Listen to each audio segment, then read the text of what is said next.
तो समझिएगा कि मध्य भारत के इतिहास में आज का टॉपिक हमारा है, जिसमें हम बात करेंगे उत्तर भारत के जो साम्राज्य के लिए जो संघर्ष हुआ। ठीक है, यानी कि अब मैं बात करूंगा कि जैसे ही दिल्ली सल्तनत का समय चलता रहा, ठीक है, 1191 के बाद, ठीक है, जैसे ही 92 आता है और यहां पर जो है तराइन का युद्ध होता है, और तराइन के युद्ध के साथ ही दिल्ली सल्तनत का जो क्रम है वो प्रारंभ होता है। और इस क्रम पर जैसे ही सैयद वंश का क्रम आता है, याद रखिएगा, जैसे आपको पता ही होगा कि दिल्ली सल्तनत में 5 राजवंशों ने शासन किया है। इसमें गुलाम वंश, खिलजी वंश, ठीक है, तुगलक वंश और सैयद वंश और लोधी वंश है। ठीक है, तो सैयद वंश के समय एक स्टेटमेंट आया था जो कि उसके प्रजा की थी कि देखो शाह आलम का साम्राज्य दिल्ली से पालम तक। ठीक है, ये आपने पढ़ा था। तो सैयद वंश के समय जो है अंतिम जब शासक आता है इसमें, तो यहां पर इसका साम्राज्य छोटा हो जाता है। ठीक है, कहने का मतलब है कि साम्राज्य का जो विस्तार है यह उल्टा संकीर्ण होते हुए साम्राज्य जो है छोटा होता चला जाता है। और इसके कारण जो है अलाउद्दीन शाह आलम के समय, ठीक है, याद रखिएगा, सैयद वंश के अलाउद्दीन शाह आलम के समय जो है साम्राज्य का विस्तार बहुत छोटा हो जाता है। और ऐसी स्थिति में यहाँ की प्रजा ही ऐसे कहने लगती है कि देखो शाह आलम का साम्राज्य दिल्ली से पालम तक। ठीक है, ऐसे कंडीशन में समझिए जब साम्राज्य छोटा हो रहा है तो इसका मतलब है कि जो बाकी साम्राज्य है वो कहीं और किसी और शासक के द्वारा शासन किया जा रहा है। और आज का टॉपिक हमारा यही है कि हम उत्तर भारत में साम्राज्य के लिए संघर्ष, जो अन्य राजा जो है, जो दिल्ली सल्तनत के साम्राज्य जिसका विकेंद्रीकरण होना प्रारंभ हो गया या फिर नए नए शासक आना चालू कर दिए, तो उसमें बंगाल का क्षेत्र, उड़ीसा का क्षेत्र और बिहार का क्षेत्र में कौन कौन राजा बना या शासक बने, उसके बारे में आज का टॉपिक है। ठीक है, तो देखिएगा, सबसे पहले हम बात करेंगे, ठीक है, कि उत्तर भारत में जो संघर्ष काल रहा है वो रहा है 1400 से 1525 के बीच का। ठीक है, अब इसमें देखिएगा आपको यहां पर कुछ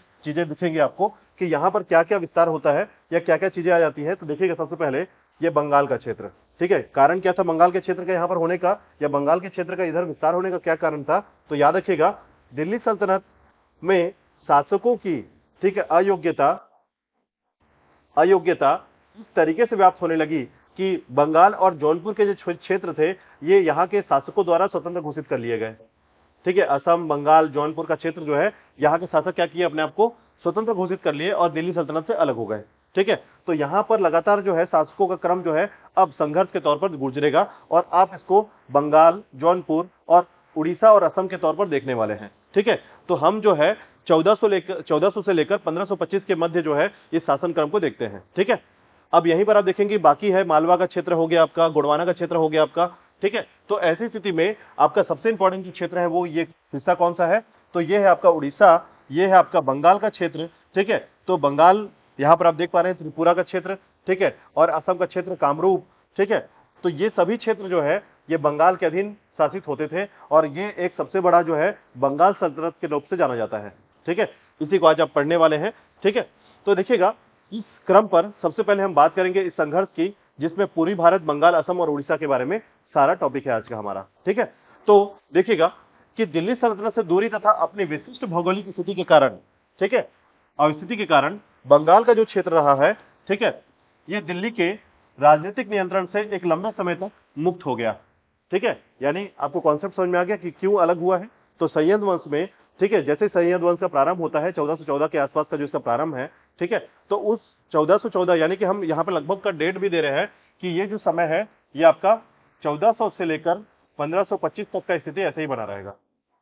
ठीक है, तो ऐसी स्थिति में बंगाल का जो क्षेत्र है, पूर्वी जो भारत का क्षेत्र है, असम का जो क्षेत्र है, उड़ीसा का क्षेत्र है, यहां पर दूसरे शासक संघर्ष करने लगते हैं। ठीक है, अलग क्यों होते हैं? क्योंकि दिल्ली सल्तनत की जो अयोग्यता है, दिल्ली सल्तनत में धीरे धीरे राजवंशों का जो परिवर्तन था, उनकी अयोग्यता थी, जिसके कारण वो अपने क्षेत्र को गवाते चले गए, खोते चले गए। और ऐसे में वहां के जो क्षेत्रीय राजवंश थे उन्होंने अपना स्थापत्य जमाया और एक नया सल्तनत का स्थापना कर दिया बंगाल सल्तनत के तौर पर। ठीक है, तो देखिएगा, बंगाल का संचार मुख्य रूप से जल मार्गों पर निर्भर करता था। ठीक है, तो आपको जानकारी होगा कि बंगाल जो है पूरी तरीके से जो व्यापार करता है वो किस पर करता था।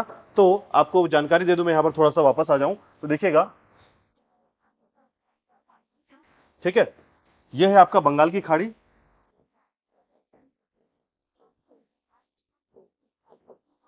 ठीक है, ये बंगाल की खाड़ी, और आपको जानकारी है कि ये जो क्षेत्र है आपका, यहां से गंगा नदी का क्षेत्र है। ठीक है, तो गंगा नदी का जो क्षेत्र है ये इस तरीके से गंगा नदी यहां प्रवाहित होती है और यहां से आपका एक इसकी शाखा निकलती है। ठीक है, हुगली नदी, इसका नाम है हुगली। ठीक है, तो ये जो गंगा नदी है इसी के तट पर है आपका कलकत्ता, सॉरी, हुगली नदी के तट पर, जिसको आप कोलकाता कहते हैं। ठीक है, और ये जो गंगा नदी है इसका विस्तार जो है बांग्लादेश में पूरी तरीके से है। ठीक है, ऐसे में इसका जो व्यापार होता है, मतलब गंगा नदी से पूरा का पूरा व्यापार क्षेत्र जो है यहां पर होता था, और साथ ही साथ बंगाल की खाड़ी से अन्य देशों में यह विस्तार व्यापार के तौर पर विस्तृत था। ठीक है, ऐसे में समझिए कि दिल्ली सल्तनत को यह जानकारी नहीं थी कि यहां व्यापार कैसे होता है, यानी इस क्षेत्र में कभी भी वो स्थल भाग से व्यापार को समझ पाते हैं, लेकिन जल भाग से व्यापार के बारे में परिचित उनको नहीं था, यानी कि परिचय नहीं था कि यहां से व्यापार किससे हो सकता है। तो यहां से आपको बता दूं कि आपको पता होगा कि यहां से चाइना, ठीक है, आपका जो दक्षिण क्षेत्र में और पूर्व के क्षेत्र में जितने भी देश है वहां से व्यापार बंगाल की खाड़ी के क्षेत्र से होने लगा था। ठीक है, ऐसे में बंगाल अपने आप को परिपूरित कर लेता है, यानी कि अपने आप में आमदनी एक कैप्चर जगह जो है ये प्राप्त कर लेता है। ठीक है, तो बंगाल का क्षेत्र, अब देखिए, जब आपको दिल्ली से, आपको एक छोटा सा एग्जांपल समझाता हूं कि आपको अपने ही घर में पैसे कमाने हैं और आपको दूसरे देश से कोई मतलब ही नहीं है, तो ऐसे में आपका विस्तार हो जाएगा। ठीक है, जब आपके पास पैसा आ रहा है, कहीं ना कहीं दूसरे के साथ आप व्यापार संबंध है आपका और पूरी तरीके से जल मार्ग पर निर्भर करते हैं, तो दिल्ली से फिर कनेक्शन का क्या मतलब होगा। ठीक है, यही कारण है कि दिल्ली से पूरा कनेक्शन कट जाता है, और साथ ही साथ जो दिल्ली की सल्तनत के शासक है वो अपनी अयोग्यता भी घोषित कर ले डालते हैं। ठीक है, तो ऐसे कंडीशंस में दोनों के जो क्रमबद्ध तरीके हैं, इसमें बंगाल का जो क्षेत्र है, जिसमें जौनपुर का क्षेत्र, उड़ीसा का क्षेत्र और असम का क्षेत्र जो है अपने आप में अलग हो जाता है, और इस तरीके से दिल्ली सल्तनत का एक अलग इतिहास बनता है, जिसको बोलते हैं हम लोग उत्तर भारत में संघर्ष 1400 से 1525 का समय। ठीक है, चलिए आगे देखिएगा। इसके बाद तो यहां पर थोड़ा सा याद रखिएगा कि तुर्क शासक को ऐसे मार्गों से अपरिचित होना, यह सबसे बड़ी बात है। ठीक है, जिसमें याद रखिएगा इलियास खां नामक अमीर ने लखनौती और सोनागांव, ठीक है, सोनार गांव पर अधिकार कर लिया और सुल्तान शमसुद्दीन इलियास खां की उपाधि धारण कर ली, और इस तरीके से बंगाल की गद्दी पर आसीन हो गया। अब ये बंगाल का सल्तनत, समझिए, दिल्ली सल्तनत के अलावा ये बंगाल सल्तनत हो गया है। ठीक है, व्यक्ति कौन है याद रखिएगा, नाम याद रखिएगा, इलियास खां। ठीक है, ये नाम आपका पहला क्वेश्चन रहेगा, बहुत सरल क्वेश्चन है, लेकिन नाम याद नहीं आता इसका, याद रखिएगा। तो उत्तर भारत में सबसे पहले जो बंगाल का सल्तनत का अगर अपने आप को सुल्तान कहा है वो है इलियास खां। ठीक है, नाम याद रखिएगा, इलियास खां। तो आपको क्या याद रखना है इसमें, तो याद रखिएगा कि इलियास खां नामक व्यक्ति ने लखनौती और सुनार गांव पर अधिकार कर लिया और खुद को, ठीक है, शमसुद्दीन इलियास खां की उपाधि दी। ठीक है, सुल्तान शमसुद्दीन इलियास खां। ठीक है, यही आपका क्वेश्चन है कि सबसे पहली बार लखनौती और सुनार गांव पर किसने अधिकार किया था, तो इलियास खां ने किया था। ठीक है, याद रखिएगा। इसके बाद देखिएगा दूसरा है, उसने पश्चिम में, ठीक है, उसने पश्चिम में अपने राज्य का विस्तार किया और तिरहुत, चंपारण और गोरखपुर तक अपने क्षेत्र को, और साथ ही साथ अंत में बनारस पर भी अधिकार कर लिया। तो समझिए कितना बड़ा क्षेत्र इसका डेवलप हुआ। आपने देखा होगा कि सैयद वंश के समय जो है उसका क्षेत्र दिल्ली और पालन तक ही सीमित हो गया था, छोटा सा क्षेत्र, बाकी बचा क्षेत्र आपका इधर बंगाल के क्षेत्र में विस्तृत होने लगा है।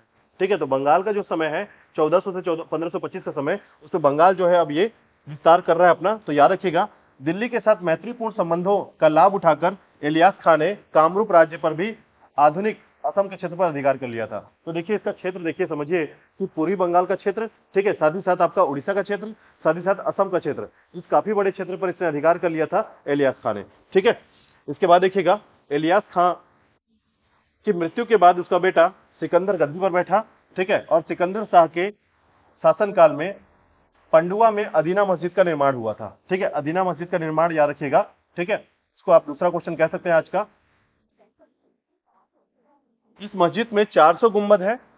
इलियास खां के राजवंश का सबसे प्रसिद्ध सुल्तान गियासुद्दीन आजम शाह है। ठीक है, 1389 से 1409 तक का समय रहा इसका, और अपनी न्यायप्रियता के लिए विख्यात था। ठीक है, तो याद रखिएगा, इलियास खां में के राजवंशों में सबसे प्रसिद्ध सुल्तान जो है गियासुद्दीन आजम शाह रहा है। ठीक है, और ये न्यायप्रिय के तौर पर विख्यात था। ठीक है, इसके बाद देखिएगा, इसने चीनियों के साथ मित्रतापूर्ण संबंध स्थापित किए थे। मैंने बताया था कि चाइना तक का व्यापार जो है आपको बंगाल से मिलेगा और इन्हीं लोग के समय मिलेगा। ठीक है, यही कारण है कि दिल्ली सल्तनत अपने आप में अलग हो गया और बंगाल अपने आप में अलग हो गया है। ठीक है, अब देखिएगा, चीनी सम्राट ने उसके दूत का हार्दिक स्वागत किया। परिणाम स्वरूप जो है 1400 ईस्वी में उसने सुल्तान और उसकी पत्नी के लिए उपहार के साथ अपना दूत सुल्तान के पास भेजा था। ठीक है, चटगांव चीन के साथ व्यापार का एक समृद्ध बंदरगाह बन गया और बंगाल के सुल्तान ने पंडुआ और गौड़ राजधानियों को सुंदर इमारतों से सजाया था। ठीक है,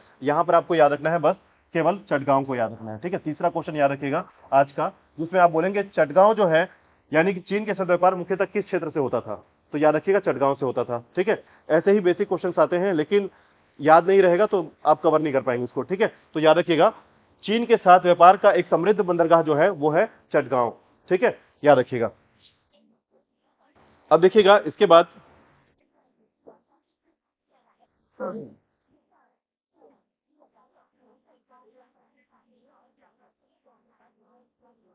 है पूर्वी भारत में बंगाल, असम और उड़ीसा के साथ। याद रखिएगा कि बंगाल के सुल्तानों ने बांग्ला भाषा को प्रश्रय दिया। ठीक है, परंतु बांग्ला भाषा के विकास का सबसे महत्वपूर्ण काल जो है अलाउद्दीन हुसैन का काल माना जाता है। ठीक है, जो कि 1493 से 1519 तक का रहा है।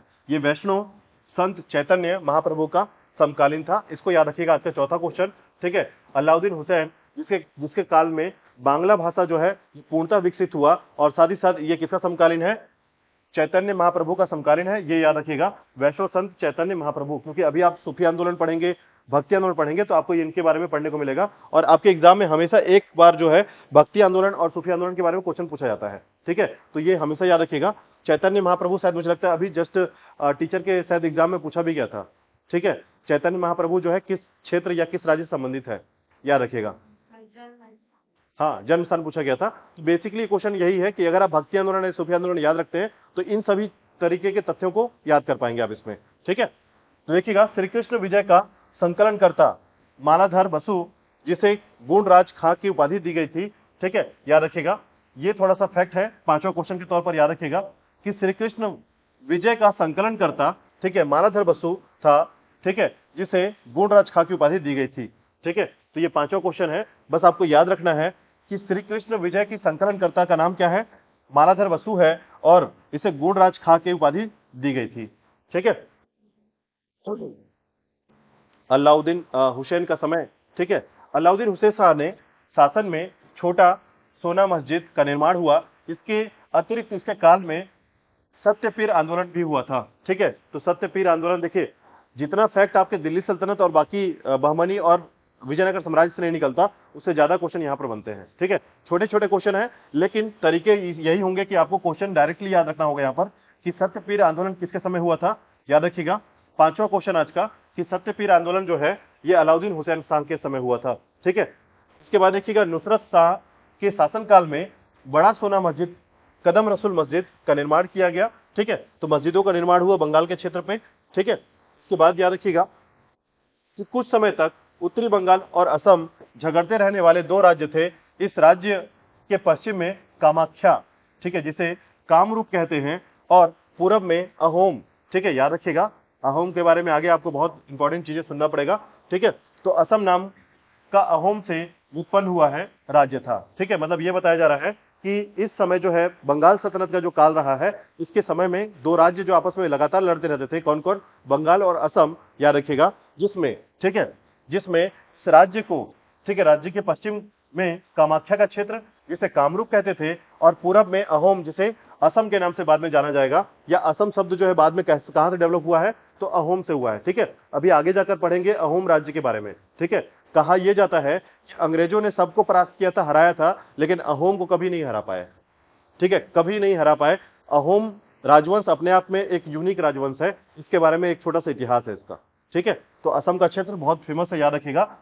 सुहुंगमुंग, ठीक है, सुहुंगमुंग को अहोम शासकों में सबसे बड़ा माना जाता है। उसने अपना नाम बदलकर, ठीक है, स्वर्ण नारायण रखा था। समकालीन था वैष्णव सुधारक शंकर देव का। याद रखिएगा, छठवां क्वेश्चन आपका। ठीक है, यानी सुहुंगमुंग जो है यह अहोम शासकों में सबसे बड़ा माना जाता है, यानी कि सबसे पहला शासक माना जाता है। और आपको याद रखना है इसका नाम क्या है? स्वर्ण नारायण। ठीक है, स्वर्ण नारायण है, और यह समकालीन है किसका? याद रखिएगा, वैष्णव सुधारक शंकर देव। ठीक है, यही कारण था कि मैं पहले आपको बोला था कि भक्ति आंदोलन पहले पढ़ने से आपको थोड़ा नाम यहां पर ज्यादा परिचित होगा। ठीक है, लेकिन अब आप इसके बाद भक्ति आंदोलन पढ़ेंगे, ठीक है, तो इसके बाद भी थोड़ा कनेक्ट कर पाएंगे कि कहां कहां पर। देखिए, मुख्य तौर पर याद रखिए भक्ति आंदोलन क्या था, थोड़ा सा इसके बारे में थोड़ा सा पढ़ेंगे आप, और सूफी आंदोलन पढ़ेंगे। ठीक है, तो ये दो आंदोलन जो है हिंदू राजाओं, हिंदू शासकों और आपके जो इस्लामिक शासक थे, इन दोनों की गतिविधियों में जो समाज पे या प्रजा पर जो हानिकारक प्रभाव पड़े, इसको सुधारने के लिए ये आंदोलन किया गया था, जिसे सूफी आंदोलन और भक्ति आंदोलन के नाम से जाना जाता है। इसी में आपको भक्ति आंदोलन में वैष्णव, शैव, ठीक है, विभिन्न संप्रदाय के जो है महामात्य मिलेंगे, ठीक है। तो ऐसे में उन्हें सुधारक भी कहा जाता था। तो ऐसे में शंकरदेव का नाम जो है वैष्णव सुधारक के तौर पर जाना जाता है, याद रखिएगा, ठीक है। किसके समकालीन है? स्वर्ण नारायण, जो कि अहोम का शासक है, याद रखिएगा, ठीक है। इसके बाद देखिएगा, इस पे याद रखिएगा कि 1360 ईस्वी में अपने बंगाल अभियान से लौटते हुए फिरोज तुगलक ने उड़ीसा पर आक्रमण किया था तथा उसने राजधानी पर अधिकार कर लिया और लियाकत बहुत से लोगों की हत्या कर दी, ठीक है। और प्रसिद्ध जगन्नाथ मंदिर की पवित्रता भंग की। गजपति शासनकाल में उड़ीसा के इतिहास का उत्कर्ष काल माना जाता है। मैंने आपको बताया था शायद पढ़ाते समय, ठीक है, कि जब फिरोज शाह तुगलक जो है, ठीक है, फिरोज शाह तुगलक जो है जब उड़ीसा पर आक्रमण करता है तो जगन्नाथ मंदिर के जो मूर्ति है उसको जल में फेंकवा देता है, ठीक है। मैंने आपको बताया था यही वो समय है, उसको बस हम दोहरा रहे हैं यहाँ पर, ठीक है। तो उस कंडीशंस में याद रखिएगा बस कि गजपति शासक को, ठीक है, गजपति शासन के काल को उड़ीसा का सबसे बड़ा इतिहास या उत्कर्ष काल माना जाता है उड़ीसा के क्षेत्र में, ठीक है। यानी आपको एक बात याद रखनी है कि अगर आप बंगाल को याद रखते हैं तो लियाकत खान, इलियास खान को याद रखिएगा, ठीक है। यदि आप उड़ीसा को याद रखते हैं तो गजपति को याद रखिएगा, अहोम को याद रखते हैं तो स्वर्ण नारायण सिंह को याद रखिएगा। तो देखिए ये राज्य के प्रमुख शासक रहे हैं, इनसे ही संबंधित क्वेश्चन पूछा जाता है, इस पे यहीं पर क्वेश्चन आता है केवल, ठीक है। इसके बाद देखिएगा, उनके बारे में सूर्यवंशी गजपति राजवंश, ठीक है, उड़ीसा के संबंध में। तो देखिएगा कपिलेंद्र उड़ीसा के गजपति राजवंश का संस्थापक रहा है, इसको याद रखिएगा। आज का 7वां क्वेश्चन, ठीक है, कि उड़ीसा के गजपति जो है राजवंश के संस्थापक कौन है? तो कपिलेंद्र है। एक अयोग्य योग्य शासक था जिसने उड़ीसा राज्य की प्रतिष्ठा की पुनर्स्थापना की। उसका राज्य उत्तर में हुगली से दक्षिण में कावेरी तक विस्तृत था, ठीक है। हुगली नदी के बारे में अभी मैंने बताया कि कोलकाता जो है हुगली नदी के तट पर बसा हुआ है, ठीक है। तो हुगली से लेकर दक्षिण में कावेरी नदी तक, याद रखिएगा, हुगली नदी से कावेरी नदी तक इसका राज्य विस्तार था, ठीक है, इसका कपिलेंद्र का। कपिलेंद्र ने बंगाल के सुल्तान नासिरुद्दीन को पराजित कर गोणेश्वर बंगाल के अधिपति की उपाधि धारण कर ली थी, ठीक है। तो अब जो है उड़ीसा का जो क्षेत्र है बंगाल से ज्यादा इंपॉर्टेंट हो गया, ठीक है। एक समय आता है, देखिए जब जब आप देखेंगे ना तो हर क्षेत्र में ऐसा रहेगा कि कोई ना कोई क्षेत्र कभी कभी पावरफुल हो जाता है, ठीक है। वहां के शासक के नियम, पॉलिसी और अपने जो शासक का तरीका है, ठीक है, उस तरीकों के अनुरूप जो है दूसरे राजा जो है वो कहीं ना कहीं कमजोर हो जाते हैं। तो ऐसे में आपको दिखेगा कि दो क्षेत्र जो है या तीन क्षेत्र आपस में जब ऐसे होते हैं तो हमेशा ऐसा हो सकता है कि जहां पर ए सबसे महत्वपूर्ण हो, यहाँ का जो ए है उतना महत्वपूर्ण ना हो, और यहाँ का ए जो है, यानी तीन राजा है जिनका नाम ए से ही है, मान लेते हैं एग्जाम्पल के तौर पर, ठीक है। तो यहाँ पर अगर हम लोग असम की बात करते हैं तो कभी कभी असम वाला बहुत इंपॉर्टेंट हो जाता है, तो बंगाल और उड़ीसा कमजोर है इस समय। कभी कभी बंगाल बहुत इंपॉर्टेंट है तो असम और उड़ीसा कमजोर हो गए। तो अभी का जो समय रहेगा उसमें उड़ीसा का कपिलेंद्र सबसे ज्यादा मजबूत शासक रहेगा, ठीक है, याद रखिएगा। इसके बाद देखिएगा अगर हम लोग यही बंगाल का समय देखेंगे तो इलियास खान उस समय बहुत महत्वपूर्ण था। इस समय उड़ीसा के क्षेत्र तक उसने क्या किया था? विजय प्राप्त कर लिया था, ठीक है। तो देखिएगा कपिलेंद्र गजपति वंश का, ठीक है, प्रतापी शासक था। उसने सभी दिशाओं में विजय पताका फहराया था, ठीक है। तो याद रखिएगा गजपति या सूर्यवंशी गजपति राजवंश जो है उड़ीसा का राजवंश है, याद रखिएगा कपिलेंद्र के बारे में। बंगाल अभियान के बाद 1453 में उसने राजा महेंद्री और कोंडाविदु पर अधिकार कर लिया। तत्पश्चात उसने बहमनियों को पराजित कर तेलंगाना के तटवर्ती प्रदेश पर भी प्रभावशाली सत्ता स्थापित की। कपिलेंद्र के शासनकाल में उड़ीसा के इतिहास में एक नए युग का प्रारंभ माना जाता है। 1467 में उसकी मृत्यु हो गई थी, ठीक है। तो कपिलेंद्र का जो टाइम जोन है उसको थोड़ा सा याद रखिएगा, ठीक है। उड़ीसा का सबसे प्रतापी शासक गजपति कपिलेंद्र है, ठीक है। गजपति जो है इसका राजवंश है और इसे सूर्यवंशी गजपति कहा जाता था, ठीक है। और इसके संबंध में याद रखिएगा कि बहमनी साम्राज्य का विस्तार तो है ही, ठीक है, क्योंकि देखिएगा बहमनी साम्राज्य का जो विस्तार है, ठीक है, लगभग 1347 से स्टार्ट हो जाता है ये, ठीक है, और 1525 के आसपास ये भी जाता है, ठीक है, 58 तक चला जाता है, मतलब 1550 तक का समय चला जाता है इसका, ठीक है। क्योंकि अब अगर आप यहां पर देखेंगे तो मुगल साम्राज्य जो है ये 1526 से यहां से स्टार्ट हो जाएगा, ये लगभग 1558 तक का समय इसके पास है, ठीक है। 1336 से लेकर याद रखिएगा ये विजयनगर का साम्राज्य हो गया, 1336 से स्टार्ट हो गया, ठीक है। तो ऐसे में याद रखिएगा कि ये बहमनी साम्राज्य, ये मुगल साम्राज्य, और इस तरफ आपका गजपति साम्राज्य जो है उड़ीसा की तरफ विस्तृत हो रहा है, ठीक है। और यहाँ पर आपका विजयनगर साम्राज्य है। ऐसे में ये जब इधर आएगा तो इसको भी हरा देगा, इधर के क्षेत्र को भी। आपने बहमनी साम्राज्य पढ़ा था कि बहमनी साम्राज्य का विस्तार होते होते ऐसा समय आया जब बहमनी साम्राज्य जो है ये 5 शाखाओं में विभक्त हो गया, ठीक है। बीजापुर, बरार, बिदर, अहमदनगर, ठीक है, गोलकुंडा जैसे 5 शाखाएं बन गई। तो ऐसे में याद रखिएगा कि जब कपिलेंद्र का समय आता है 1467 का, तो धीरे धीरे इन क्षेत्रों को हराना चालू करता है, बहमनियों को हराना चालू कर देता है ये। ठीक है, याद रखिएगा। अब इसके बाद देखिएगा, जब तक आप कोलेरेट नहीं करेंगे, जोड़ के नहीं पढ़ेंगे, ठीक है, तब तक आप इसको चीजों को याद नहीं कर पाएंगे। याद रखिएगा, उड़ीसा का क्षेत्र है अभी। इसके बाद देखिएगा उड़ीसा के राजवंश है कौन सा, गंग वंश आ गया है। ठीक है, तो देखिएगा उड़ीसा का एक हिंदू राज्य जो 16वीं शताब्दी की राष्ट्रीय राजनीति की सर्वदा अछूता था। इस राज्य का विस्तार गंगा के मुहाने से लेकर गोदावरी नदी तक विस्तृत था। तुर्क शासकों में गयासुद्दीन तुगलक ने प्रथम बार उड़ीसा पर आक्रमण किया था। ठीक है, तो याद रखिएगा उड़ीसा पर सबसे पहला आक्रमण किसका है, गयासुद्दीन तुगलक का है। ठीक है, तो देखिए गयासुद्दीन तुगलक कौन है, तुगलक वंश का संस्थापक है। तो ये जब तुगलक वंश आता है तो तुगलक वंश के समय जो है, याद रखिएगा, देखिए बताता हूं आपको, सबसे पहले गुलाम वंश है। ठीक है, तो गुलाम वंश का जो समय रहा है, इस समय में कोई भी ज्यादा क्षेत्र विस्तार नहीं हुआ है। ठीक है, इल्तुतमिश का समय जो विस्तार हुआ है बस वहां पर है। फिर बलबन का समय आएगा। ठीक है, तो बलबन का समय जो है ये भी आपका बहुत विस्तरित क्षेत्र नहीं है, लेकिन जैसे ही जो है खिलजी वंश आता है, देखिए दो राजाओं का जो नाम है ना वो थोड़ा ज्यादा जाना जाता है। ठीक है, एक खिलजी वंश में अलाउद्दीन खिलजी का नाम, और तुगलक वंश में कौन, मोहम्मद बिन तुगलक का नाम। ठीक है, इसके समय में क्योंकि होता क्या है कि मोहम्मद बिन तुगलक जो है, जो बार बार राजधानी बदला, उसके कारण कुछ विस्तार या कुछ से अलग से कुछ घटनाएं घट गई। ठीक है, इसलिए उसको याद रखा जाता है। और खिलजी वंश में अलाउद्दीन खिलजी का जो दक्षिणी अभियान था, उसके तहत इसका राज्य विस्तार हो गया। ठीक है, तो ऐसे कारणों से याद रखिएगा कि जब तुगलक वंश आता है तो तुगलक वंश में शुरुआती समय में गयासुद्दीन तुगलक होता है, इसने पहली बार उड़ीसा पर आक्रमण किया था। यह बात गंग वंश के समय की बात है। ठीक है, अब देखिएगा इसके बाद, इसके अतिरिक्त बहमनी साम्राज्य के जौनपुर, ठीक है, कोंडविदु और विजयनगर द्वारा भी उड़ीसा में आक्रमण किए गए हैं। ठीक है, उसके बाद जो है देखिएगा, समझिएगा, तो विजयनगर साम्राज्य का समय क्या रहा है, 1336 का समय रहा है। ठीक है, और ये समय जो है ये 1447 के आसपास का समय है, 1428 से 1447 का समय है। तो ऐसे में विजयनगर साम्राज्य भी अपने अस्तित्व में बहुत मजबूत हो चुका है, बहमनी साम्राज्य भी मजबूत हो चुका है। ठीक है, और उड़ीसा में जो है याद रखिएगा कपिलेंद्र के बाद दूसरा राजवंश जो है वो गंग वंश का है। ठीक है, और गंग वंश में बहुत ज्यादा मतलब वैल्यू वाला या फिर शासक ऐसा नहीं रहा जो कि उसका विस्तार बहुत अच्छे से कर पाए। नाम क्यों गंग वंश पड़ा है, क्योंकि गंगा नदी से लेकर कहां तक आ गया है, गोदावरी नदी तक इसका विस्तार है, गंग वंश का विस्तार है। ठीक है, उड़ीसा के क्षेत्र पर याद रखिएगा। तो देखिएगा उड़ीसा पर तीन राजवंशों ने, ठीक है, गंग वंश, गजपति वंश और भोई वंश जो है इसने शासन किया था। ठीक है, तो तीन वंश राजवंशों को याद रखिएगा, कौन कौन से, गंग वंश, गजपति वंश और भोई वंश, ये उड़ीसा के राजवंश है। ठीक है, जैसे अभी आपने पढ़ा था कि बहमनी और विजयनगर साम्राज्य में चार राजवंश पढ़ लिया था।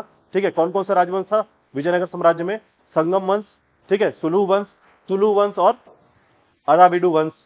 ठीक है, याद रखिएगा, बहुत छोटी छोटी बातें हैं। तो ऐसे में याद रखिएगा कि उड़ीसा में स्वतंत्र राज्य का संस्थापक अवंती वर्मन चोल था। ठीक है, अवंती वर्मन चोल का नाम याद रखिएगा। अगर आप क्वेश्चन के तौर पर याद रखें तो ये आपका 8वां क्वेश्चन बनेगा। ठीक है, कि उड़ीसा का स्वतंत्र राज्य का संस्थापक कौन रहा है, तो अवंती वर्मन जो है उड़ीसा का स्वतंत्र शासक रहा है। ठीक है, थोड़ा सा नाम याद रखिएगा। और यह भी याद रखिएगा कि उड़ीसा में जो है तीन राजवंश रहे हैं। जनरली क्वेश्चन अगर पूछा जाता है तो उसमें यही पूछा जा सकता है कि निम्न में से कौन सा राजवंश जो है उड़ीसा राजवंश से संबंधित नहीं है। नहीं है वाला तो आपको याद ही रहेगा। ठीक है, तो गंग वंश, गजपति वंश और आपका भोई वंश याद रखिएगा। ठीक है, चलिए आगे देखिएगा। इसके बाद देखिएगा गंग वंश का शासन अवंती वर्मन चोड़गंग, ठीक है, ने उड़ीसा में स्वतंत्र राज्य किया। उसने 1076 से, ठीक है, 1146 तक लगभग 70 वर्षों तक शासन किया था। ठीक है, तो ये लगभग कौन सा समय है, तो याद रखिएगा ये समय वो है जब यहां पर दिल्ली सल्तनत भी चालू नहीं हुआ है। ठीक है, 1076 से 1146 का, ये थोड़ी पुरानी बातें हो गई उस समय, यानी मध्यकाल का इतिहास प्रारंभ हो रहा है और आपका जो प्राचीन काल का इतिहास है वो समाप्त हो रहा है, वो समय है आपका। ठीक है, उसके बाद देखिएगा उड़ीसा के सुप्रसिद्ध जगन्नाथ मंदिर का निर्माण अवंती वर्मन ने करवाया था। तो याद रखिएगा मंदिर का निर्माण जो है किसने कराया है, अवंती वर्मन ने। अब आप इसको रटे रहिएगा कि जगन्नाथ मंदिर का निर्माण किसने कराया है, अवंती वर्मन ने। किस वंश का था, गंग वंश का था। ठीक है, और इसे कहा जाता है चोड़गंग। ठीक है, अवंती वर्मन चोड़गंग। ठीक है, याद रखिएगा। ऐसे ही छोटे छोटे स्थापत्य से जब क्वेश्चन पूछे जाते हैं ना तो हमें जानकारी नहीं मिल पाती, पूरा इतिहास पढ़ लेते हैं लेकिन कहां से ये मंदिर, क्योंकि बहुत फेमस मंदिर है जगन्नाथ मंदिर। ठीक है, तो ऐसे में अगर आपको याद नहीं होगा तो बहुत दिक्कत होगा ये। तो अवंती वर्मन याद रखिएगा कि इसने जगन्नाथ मंदिर का निर्माण कराया था। अब उसके बाद देखिएगा नेक्स्ट है नरसिंह वर्मन प्रथम। देखिएगा नरसिंह वर्मन प्रथम प्रथम गंग वंश का सर्वाधिक विख्यात शासक था। मुस्लिम आक्रमण के विरुद्ध उसने विलक्षण सफलता प्राप्त की थी। उसने उड़ीसा राज्य के पुरी जिले के कोणार्क में सूर्य मंदिर का निर्माण कार्य पूर्ण किया था। तो ये भी इंपॉर्टेंट है, आपका 9वां क्वेश्चन याद रखिएगा कि जो कोणार्क मंदिर है, ठीक है, वो किसने पूर्ण कराया था? तो नरसिंह वर्मन प्रथम ने कराया था। इसके बारे में आपको पता होगा कि सूर्य मंदिर का कहानी जो है अपने आप में अनोखा कहानी है ये, ठीक है। किस नाम से जानते हैं इसको?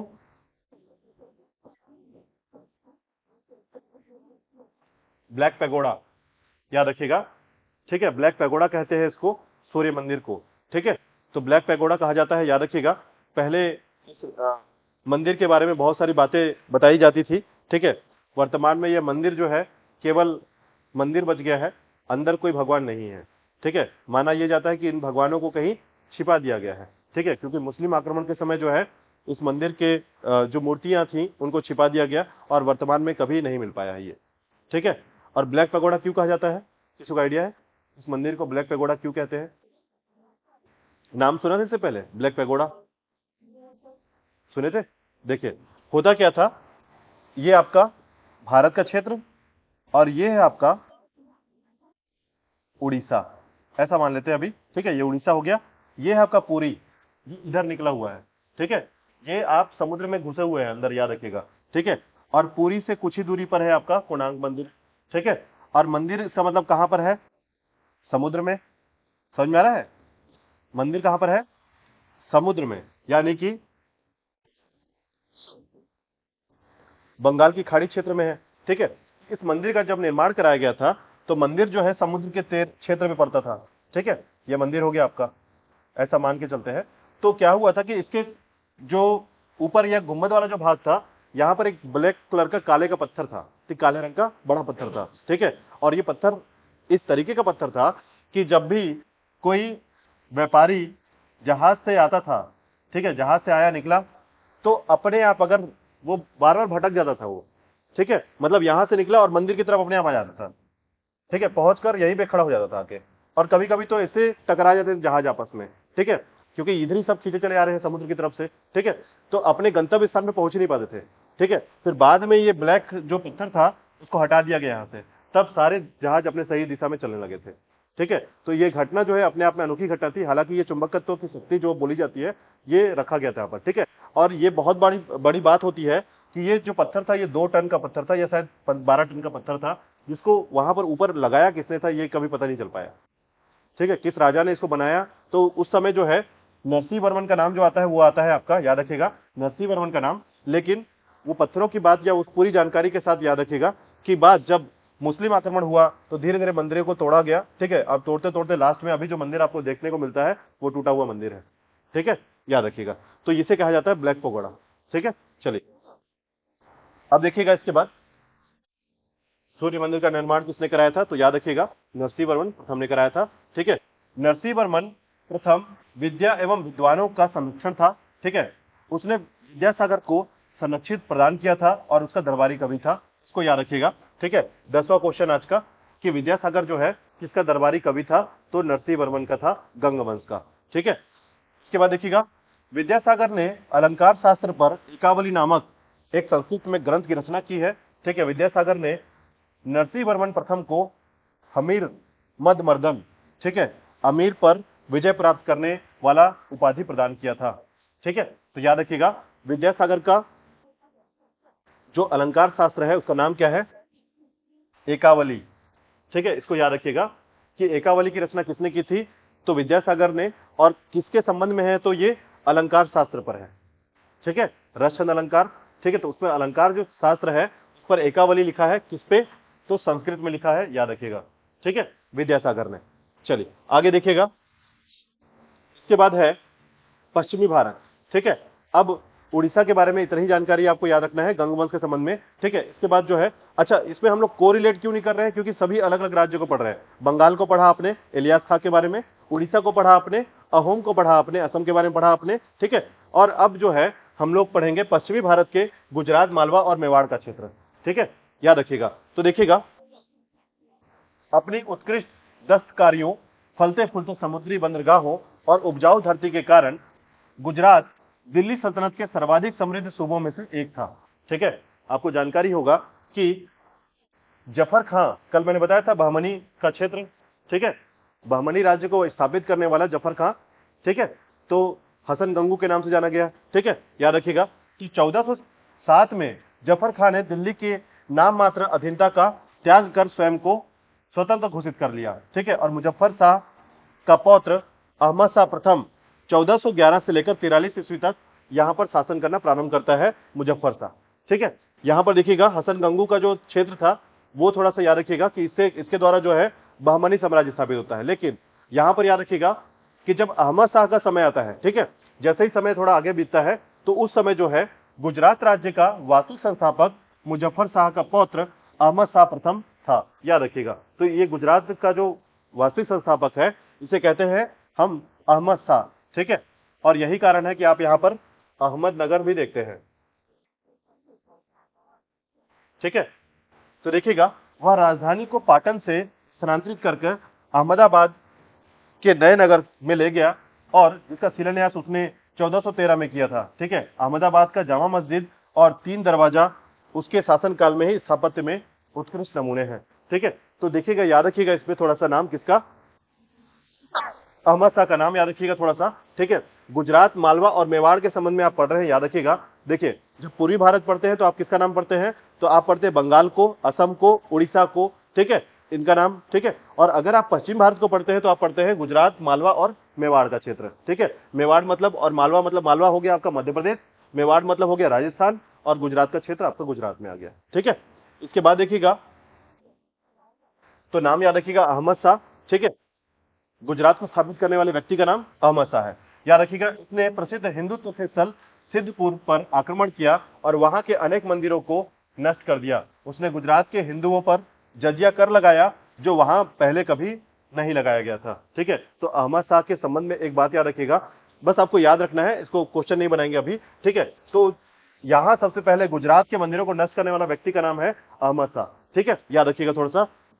तो देखिएगा, वह अत्यधिक न्यायप्रिय था। उसने अपने दामाद को हत्या के अपराध में बीच बाजार में मृत्युदंड दे दिया था।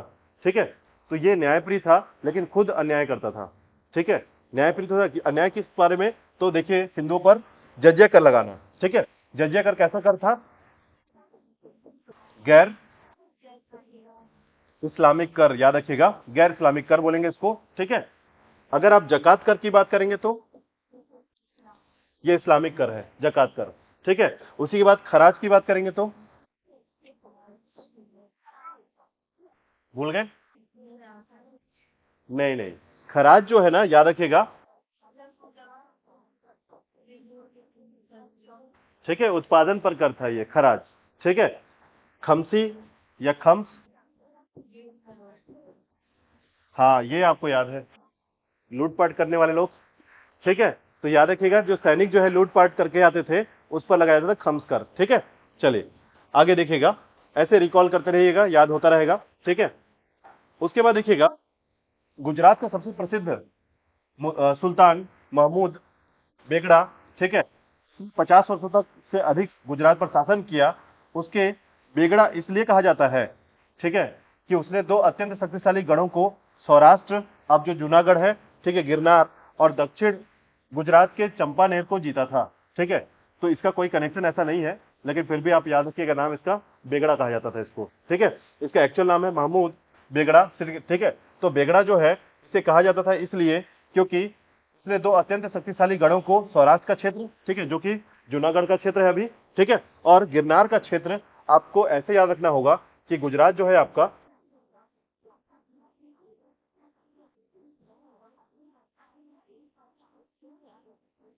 ये जो क्षेत्र है, ठीक है, तो आप ये वाला जो क्षेत्र है ना, ये गिरनार का क्षेत्र है, और ये जूनागढ़ या सौराष्ट्र बोलते हैं इसको, ये सौराष्ट्र हो गया, ये गिरनार का क्षेत्र हो गया।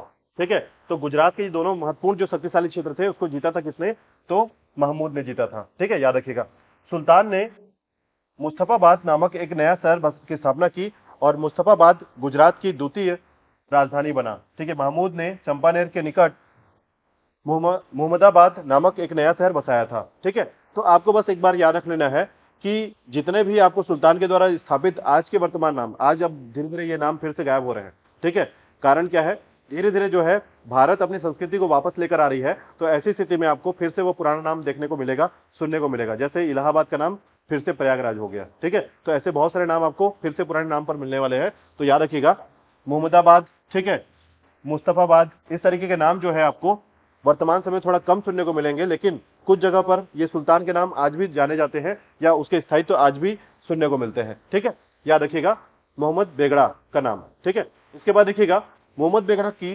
पुर्तगालियों से भी संघर्ष करना पड़ा था। पुर्तगालियों की नौसैनिकों की ताकत को नियंत्रित करने के लिए उसमें मिस्र के शासक के साथ मित्रता की थी। उदयराज का दरबारी कवि था और संस्कृत में कविताएं लिखता था। उसने सुल्तान की प्रशंसा में महमूद चरित्र नामक काव्य लिखा था। ठीक है, तो नाम थोड़ा सा याद रखिएगा। ठीक है, इसके दरबारी कवि के नाम से जाना जाता है। ठीक है, तो उदयराज जो है इसका दरबारी कवि था, याद रखिएगा उदयराज, जो कि हिंदू है। ठीक है, और ये इस्लामिक है, और ऐसे में उसका दरबारी कवि था, उसने लिखा था महमूद चरित्र, याद रखिएगा थोड़ा सा। ठीक है, इतना डीप क्वेश्चन कभी नहीं आता है, लेकिन अगर आप एसएससी और रेलवे जैसे क्वेश्चन के पेपर को देखेंगे तो आपको यहां पर भी जानकारी मिलेगा, इसके बारे में क्वेश्चन पूछा जाता है। ठीक है, तो आज से 3 दिन पहले मैंने इसके बारे में इस लाइन को पहले ही पढ़ा था, याद रखिएगा, बताया था मैंने। तो देखिएगा यात्री बारबोसा के बारे में मैंने बताया था के अनुसार महमूद को बचपन से ही जहर दिया जाता रहा था। ठीक है, जिससे यदि उसके हाथ पर कोई मक्खी बैठ जाती थी तो वह तुरंत सूज कर मर जाती थी। ठीक है, तो ऐसा होता था। तो याद रखिएगा कि राजा के तौर पर ये आपने एक चंद्रकांता सुना है, एक स्टोरी था चंद्रकांता की कहानी। ठीक है, तो आपने देखा होगा उसमें एक कैरेक्टर है शिवदत्त, ऐसा नाम है, राजा शिवदत्त। वो सांप से अपने को कटवाता था। ठीक है, शायद आपको याद हो। ठीक है, तो ऐसे में वो सांप कटाता था, अगर वो किसी को काट ले तो वो मर जाता था। ठीक है, तो शासक के तौर पर वो एक लिमिटेड, मतलब जहर भी लेना है तो कैसा, धीरे धीरे हल्का हल्का जहर लेते रहे। ठीक है, तो इस जहर के कारण क्या होता था कि, अच्छा ये एक सामान्य बात है, इंसान के अंदर जहर होता है पहले से। ठीक है, तो इतना करने की जरूरत नहीं है, आप अगर नमक खाना बंद कर दें तो आप भी जहरीले हो जाएंगे। ठीक है, एक सामान्य सी तौर सी बात होती है, लेकिन ठीक है। इसके बारे में कैरेक्टर जो है आप याद रखेंगे कि बारबोसा के अनुसार जो है महमूद को बचपन से ही जहर दिया जाता था, और यदि इसके शरीर पर कोई पर मक्खी बैठ जाता था तो ये खुद ही सूज कर मर जाता था। ठीक है, याद रखिएगा महमूद अपनी तीव्र सुधा, ठीक है, यानी सूंघने की शक्ति से के लिए विख्यात था। ऐसा कहा जाता है कि नाश्ते में वह 1 कप शहद और 1 कप मक्खन 100 से 150 केले तक खा जाता था। ठीक है, तो ये अपने पेट, ठीक है, क्षुधा मतलब यहां पर पेट है। ठीक है, और मुख्य तौर पर जो है इसके अपने भूख के बारे में है कि ये जो है कितना खाया करता था। ठीक है, उसके बारे में ये संबंधित है। ठीक है, चलिए आगे देखिएगा। अब महमूद का नाम आप भूलेंगे नहीं। ठीक है, देखिए गुजरात उस काल में सबसे अधिक शक्तिशाली और सुप्रसिद्ध राज्य में से होकर उभरा। गुजरात का अगला प्रमुख सुल्तान जो है बहादुर शाह था। 1531 में मालवा का गुजरात में विलय हो गया। ठीक है, यानी मालवा का गुजरात में विलय हुआ है। ठीक है, तो मालवा के बारे में, इसके बारे में आपको पढ़ने को मिलेगा। ठीक है, चलिए इसके बाद देखिएगा गुजरात जो है फेमस रहा है। अब इसके बाद देखिएगा बहादुर शाह के बारे में थोड़ा सा पढ़ेंगे। याद रखिएगा अब यहाँ पर मुगल आ चुके हैं। 1528 से 1537 की बात हो रही है, उत्तर की तरफ मुगल आ चुके हैं। ठीक है, देखिएगा 1531 में मालवा को जीतकर गुजरात में मिलाया गया और चित्तौड़ को लूटा गया। बहादुर शाह का युद्ध बाबर तथा हुमायूं से भी हुआ है। ठीक है, उसके काल में एक बार हुमायूं मालवा और गुजरात जीतने के लिए सफल रहा है। ठीक है, परंतु बाद में बहादुर शाह पुनः स्वतंत्र हो गया था। ठीक है, तो याद रखिएगा कि हुमायूं ने कोशिश किया किसको जीतने का, मालवा और गुजरात को जीतने का, और एक बार सफल भी हुआ, लेकिन बाद में क्या हुआ, फिर से बहादुर शाह जो है अपने क्षेत्र को वापस प्राप्त कर लिया। ठीक है, 1531 में पुर्तगीज बेड़े पर बंदरगाह के कप्तान मैनुअल डिसूजा से लड़ते हुए अरब सागर में डूबकर उसकी मृत्यु हो गई। ठीक है, किसकी, बहादुर शाह की, याद रखिएगा। ठीक है, तो यहां पर आप याद रखेंगे मैनुअल डिसूजा को, ये कौन है, बंदरगाह का कप्तान, यानी कि पुर्तगीज बेड़े का। ठीक है, तो पुर्तगीज जो पुर्तगाली थे उनका जो बेड़ा था। ठीक है, तो बंदरगाह में जो कप्तान थे मैनुअल डिसूजा, इनसे लड़ते हुए उसकी मृत्यु हो जाती है अरब सागर में डूबकर। ठीक है, याद रखिएगा।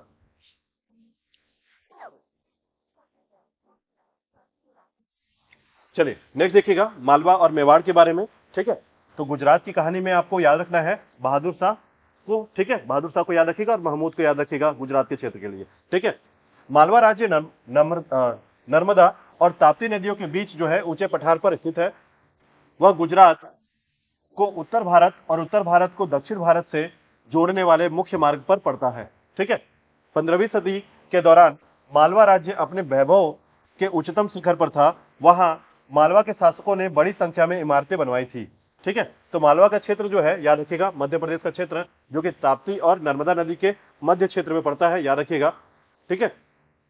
यदि आप देखेंगे, ध्यान देंगे, तो मालवा का क्षेत्र जो है एमपी का ये क्षेत्र है।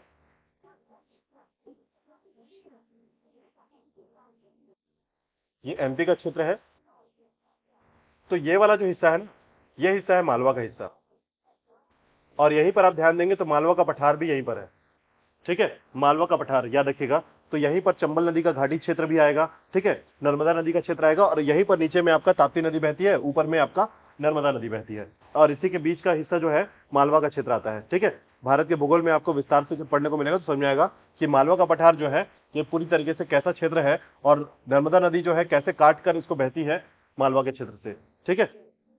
देखिएगा, जामा मस्जिद, हिंडोला महल और जहां महल वहां की सबसे विख्यात इमारतें हैं। ठीक है। मालवा के आरंभिक शासक हुसंग शाह, ठीक है, ने धार्मिक सहिष्णुता की उदार नीति अपनाई थी। हुसंग शाह ने जैनों को प्रथम प्रश्रय दिया। ठीक है। ये प्रश्रय का मतलब यहां पर आश्रय है।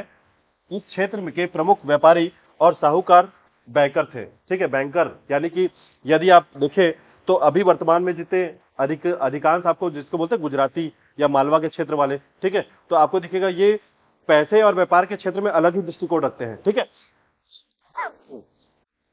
ऐसे में आपको एक बात याद रखना होगा कि मालवा का जो क्षेत्र था जिसमें प्रमुख शासक जो है यहाँ पर कौन है, हुसंग शाह है। थोड़ा सा नाम याद रखिएगा मालवा के क्षेत्र के लिए। ठीक है। इसके बाद देखिएगा महमूद खिलजी के बारे में। मालवा के शासकों में सबसे अधिक शक्तिशाली माना जाता है किसको, महमूद खिलजी। ठीक है। मेदिनी राय इसके प्रधानमंत्री थे।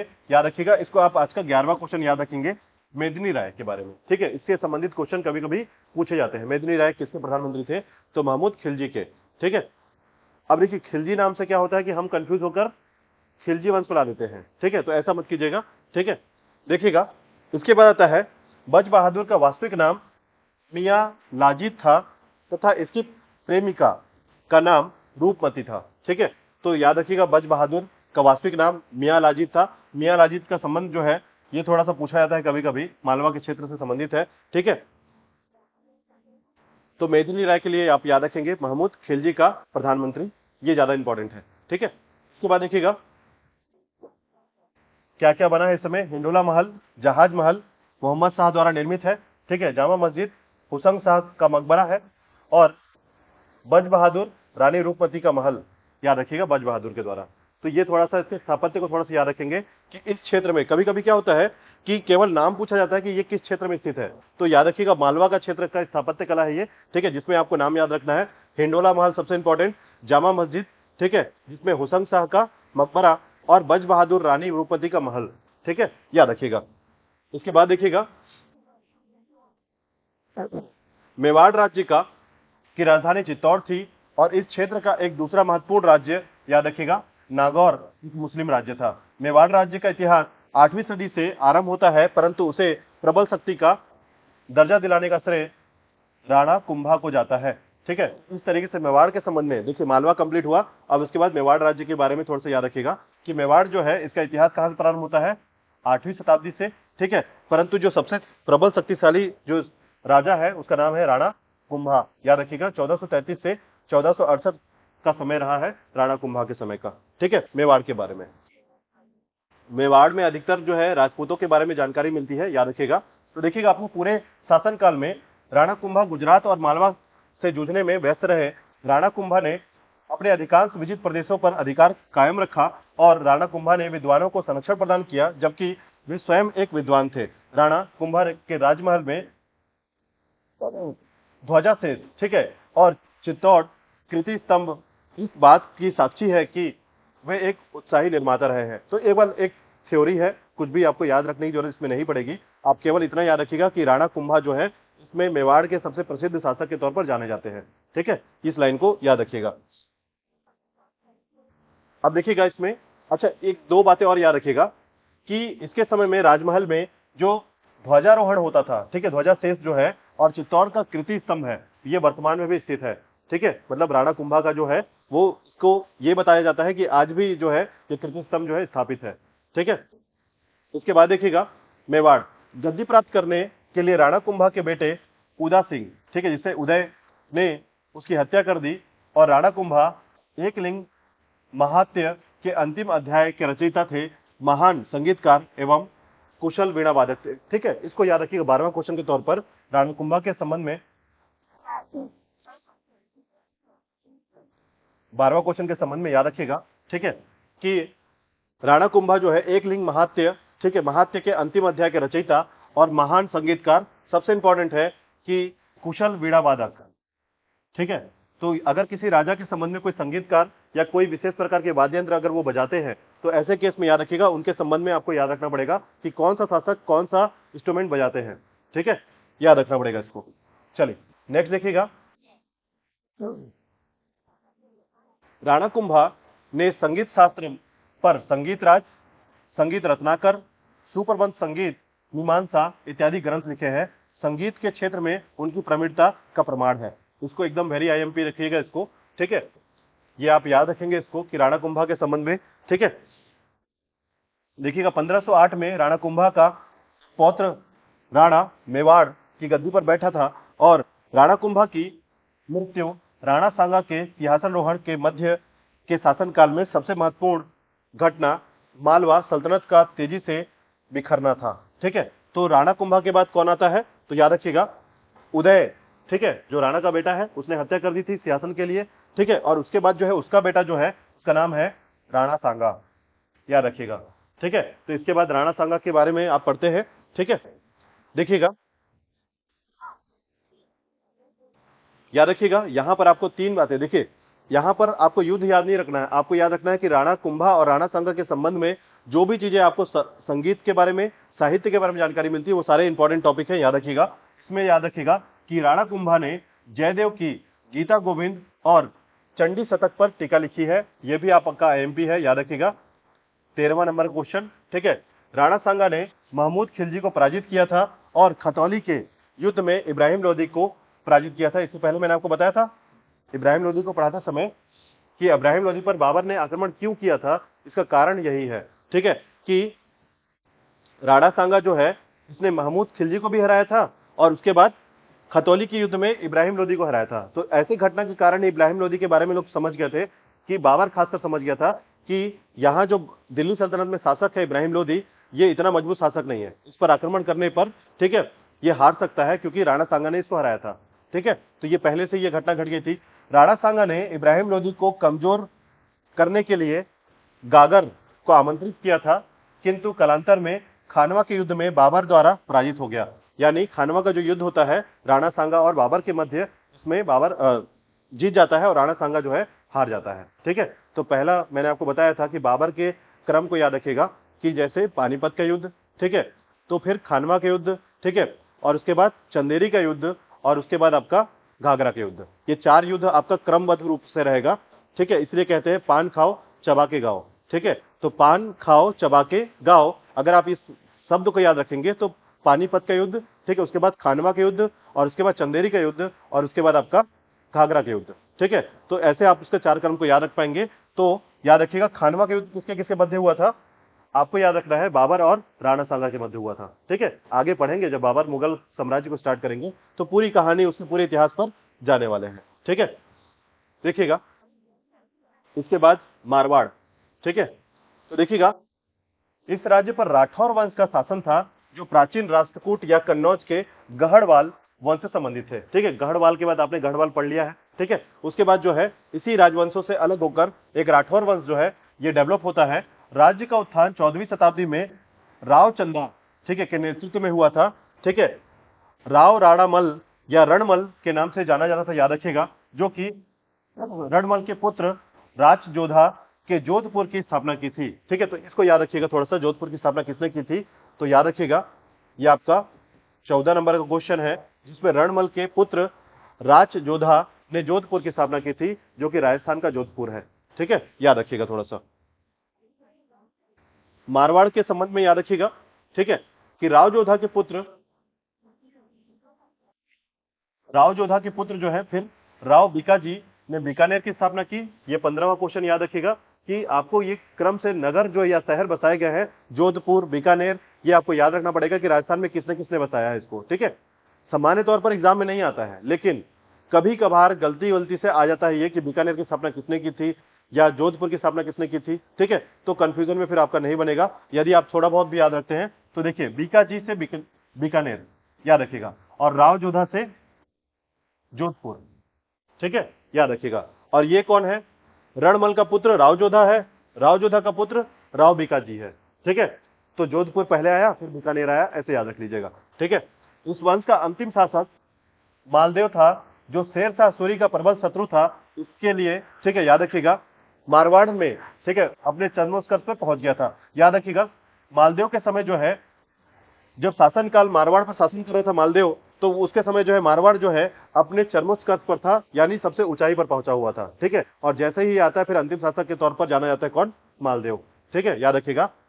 आमेर की राजधानी, अब जयपुर के बारे में थोड़ा सा पढ़ते हैं, देखिएगा यहीं पर है आपका। आमेर की राजधानी जयपुर थी, जहां सूर्यवंशी कछवाहों का शासन था, ठीक है। तो यहां पर छोटा छोटा जानकारी जो आपको मारवाड़ के बारे में, ठीक है, मेवाड़ के बारे में या फिर गुजरात के बारे में, ये छोटी छोटी शासन के तौर पर मिल रहा है। इसमें दो क्वेश्चन बनते हैं, याद रखिएगा, ठीक है, सामान्य तौर पर। और बहुत सरल क्वेश्चन है, ऐसा नहीं है। देखिए, अगर आपसे बीकानेर पूछा जा रहा है तो अभी आप, चूंकि आपके लिए इतिहास थोड़ा सा टफ हो रहा है, तो आपको नाम याद नहीं आ रहा है कि राव बीकाजी, राव जोधा, तो ऐसे में आपको याद रखना पड़ेगा कि इतिहास के क्वेश्चंस को अलग कर लीजिए यहां से, ताकि ये टॉपिक जो है आपके सामने कभी आता है तो आपको क्वेश्चंस याद रहेगा कि मारवाड़ से संबंधित दो क्वेश्चन आपके याद रहेंगे।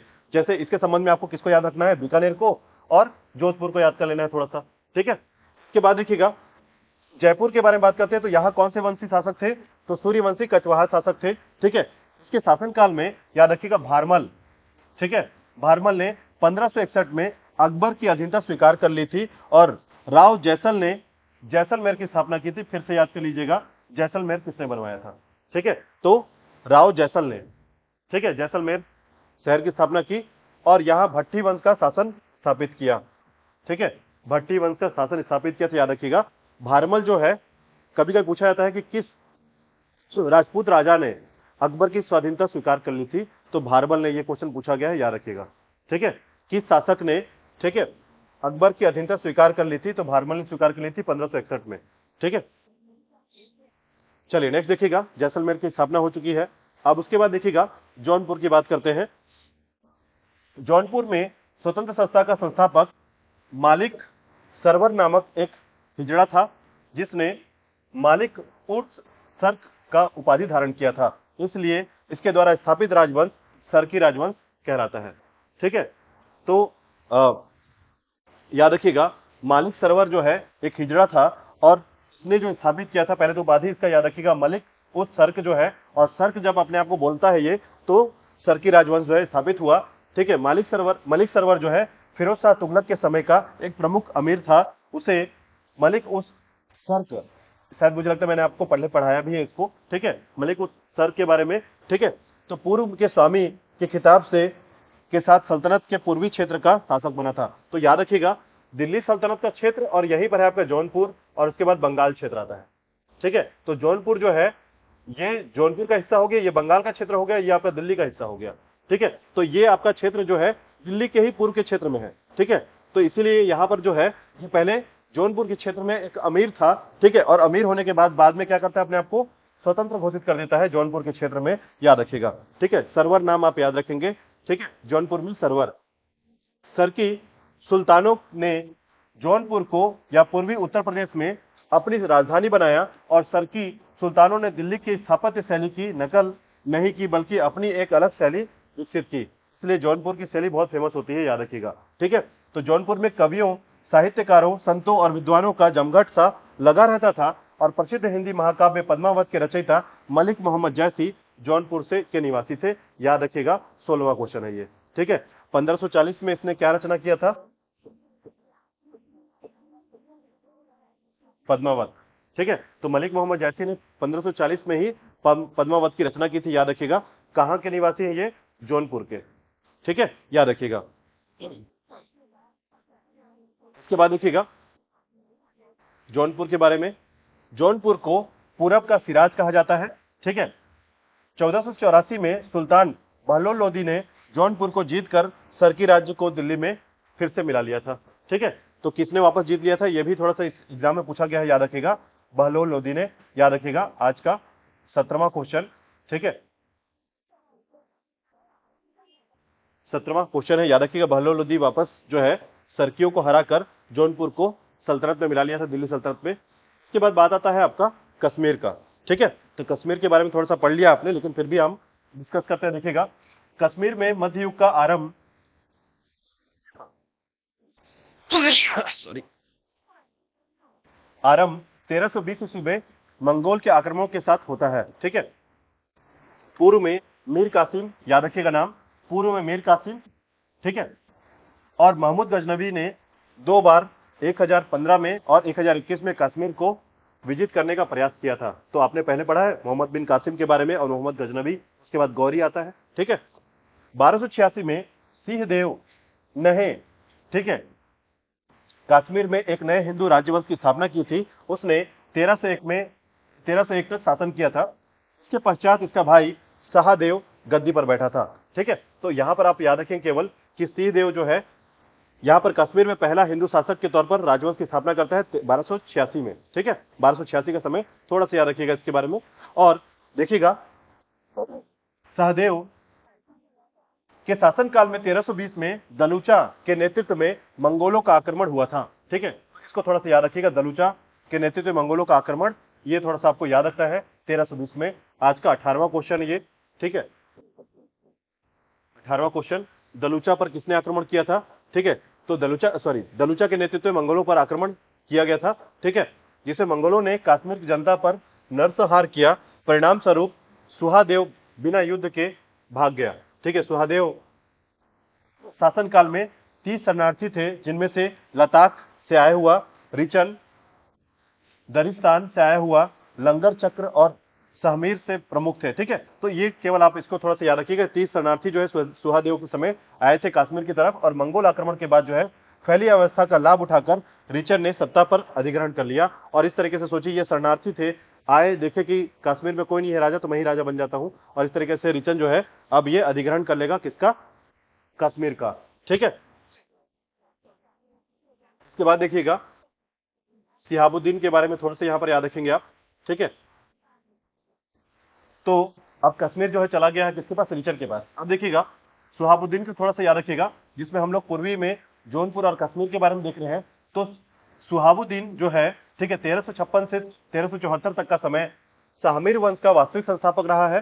ठीक है, और जिसने संपूर्ण कश्मीर पर अपना प्रभुत्व जो है स्थापित कर लिया और शासन का पुनर्गठन कर दिया। ठीक है, सिकंदर शाह के शासनकाल में।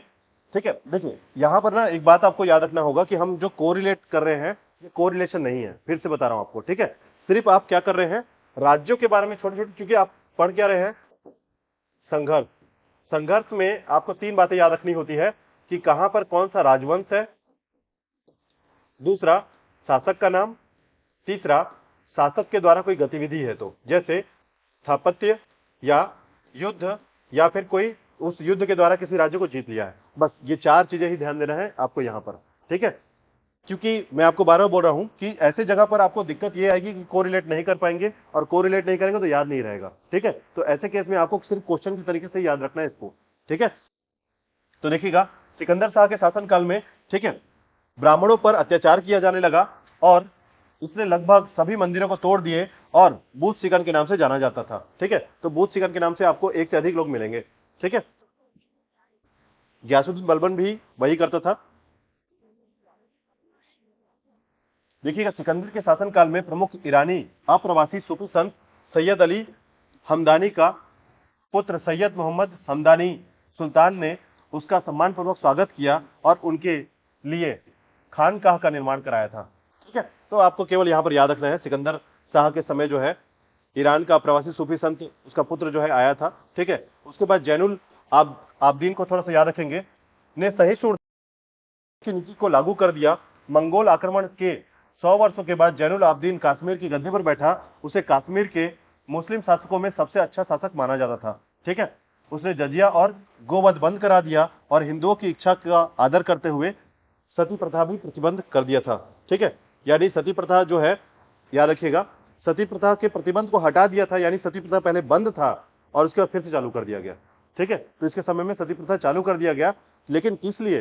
अच्छा मान करके। ठीक है, तो देखिए सती प्रथा को हिंदू के द्वारा अच्छा माना जाता था। ठीक है, क्यों अच्छा माना जाता था? क्योंकि ये भेड़ थे हिंदू की जो अच्छा, मतलब जिसके कारण, देखिए मैं आपको एक चीज समझा देता हूं। आज अगर आपको घूंघट में रख दिया जाए तो आप बोलेंगे अब ये ठीक नहीं है। ठीक है, इससे लड़कियों के लिए, ठीक है, महिलाओं के लिए कहीं ना कहीं हम रूढ़िवादिता अपना रहे हैं। लेकिन एक समय था जब घूंघट रखना जरूरी था।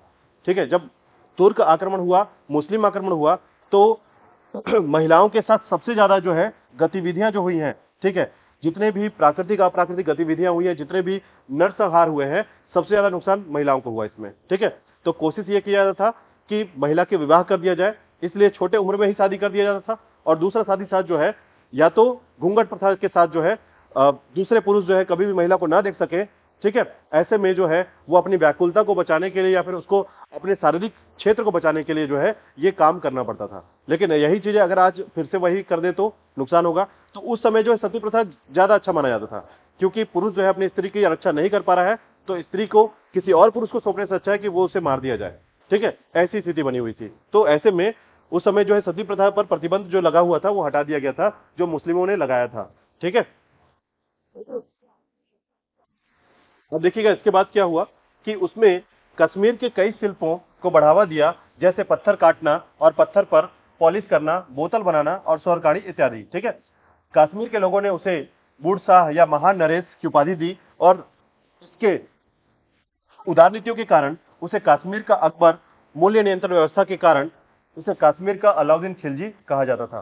ठीक है, तो इसका नाम थोड़ा सा याद रखिएगा कि यदि कश्मीर के लिए अगर सबसे प्रमुख मुस्लिम शासक का नाम लिया जाता है तो जैनुल आब्दीन का नाम लिया जाता है, तो इसे अकबर भी कहा गया है, इसे अलाउद्दीन खिलजी भी कहा गया है। तो इसका कारण यही है क्योंकि मूल्य नियंत्रण का काम किया इसने। ठीक है, और साथ ही साथ जो है इसकी उदार नीतियां थी, इसलिए अकबर जो है अपनी उदार नीतियों के साथ जो है इसे कश्मीर का अकबर कहा गया है। ठीक है, थोड़ा सा याद रखिएगा इसको। और अंतिम बिंदु याद रखिएगा कि इसके बाद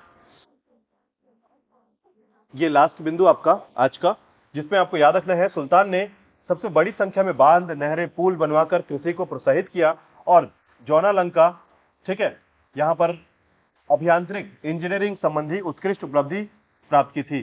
जौनालंका वुलर झील में तैयार कृत्रिम द्वीप था, जिस पर उसके द्वारा जो है राजमहल और मस्जिद बनवाई गई थी। ठीक है, तो बस आपको यहां पर याद रखना है जौनालंका जो है ये कौन सा स्थान है, तो वुलर झील में स्थान एक कृत्रिम द्वीप है जिसका कहा जाता था जौनालंका।